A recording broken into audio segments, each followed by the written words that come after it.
Well everyone, it's time for us to go and take a look at the Apple Watch Ultra 2 and see how this particular Apple Watch holds up in 2024. Now this Apple Watch has not been out for that long, it's been like less than a year since this thing's even been out for the first place. But I will still tell you there's still lots of things to love about this Apple Watch. But I will say compared to the Apple Watch Ultra 1, there's not really like insane amounts of differences. And I'd probably recommend just going through and buying something like the Apple Watch Ultra 1 in the used market and save some money rather than maybe going up to the Ultra 2, but even then not massive amounts of differences, and we'll talk about that throughout this whole entire video. If you want to pick up this Apple Watch or some other Apple Watches I would recommend buying this year, links will be down in the description. You can get them from there and you can help support the channel at the same time. Now, starting off with the outside of these particular Apple Watches, the very first thing you're going to have to basically keep in mind here is, for the most part, these specific Apple Watches only come in one size, which is that 49mm size. So I do think this in and of itself is a very cool thing going on for this particular Apple Watches. And, it's a very big size display, and that's a very, very nice thing going on here. So for the most part, if you're going to go through and get any sort of Apple Watch,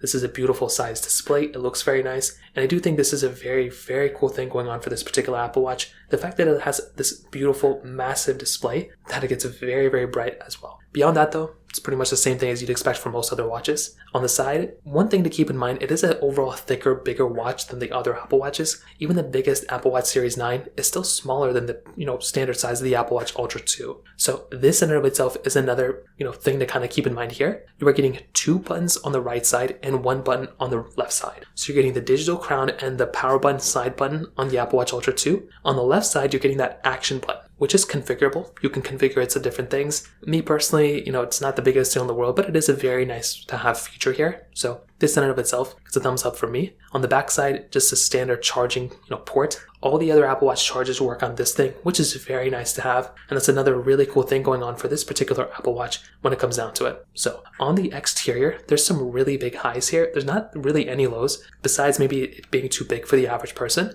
Other than that, there's a lot of reasons why this Apple Watch is overall the better one than the Apple Watch Ultra.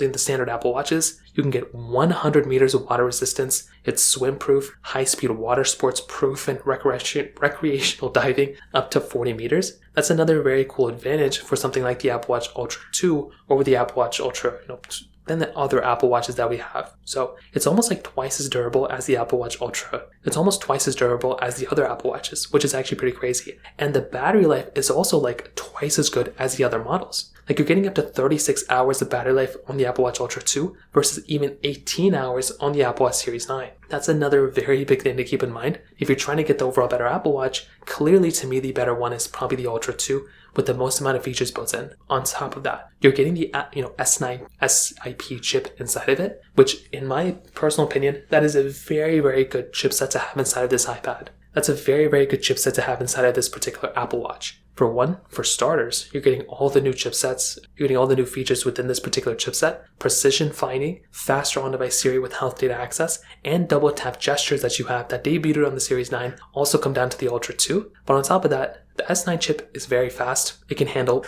basically every single task you'd ever throw at it. That's a very nice thing. Personally for me, I'm not really doing anything super complicated on my Apple Watch. Very basic stuff for the most part. I'm literally just going through and just, doing basic tasks like checking notifications, maybe taking a call here and there. It's mostly checking messages that I'm getting or WhatsApp messages, Snapchats, things like that. But maybe the most computational thing I have on my Apple Watch is that I track my workouts. And I love being able to do that on my particular watches. And this one can do it probably the best out of any Apple Watch, probably any smartwatch that's out there. So what I can definitely tell you is if you have all the money and you can spend $800 on an Apple Watch, it doesn't get that much better than this thing as of this point. Until the next series of Apple Watches come out, this is on top. But if you want to save some money, getting an Apple Watch Ultra 1 is still a very, very good option. That one doesn't cost as much as this thing. It's probably half the price in the used market, and I would probably recommend buying that thing over this thing when it comes down to a price per value standpoint. So from that side, that kind of covers it up there too. If you have any other thoughts or questions, let me know in the comment section below. Hit the like button, that would mean so much, but definitely hit that subscribe button.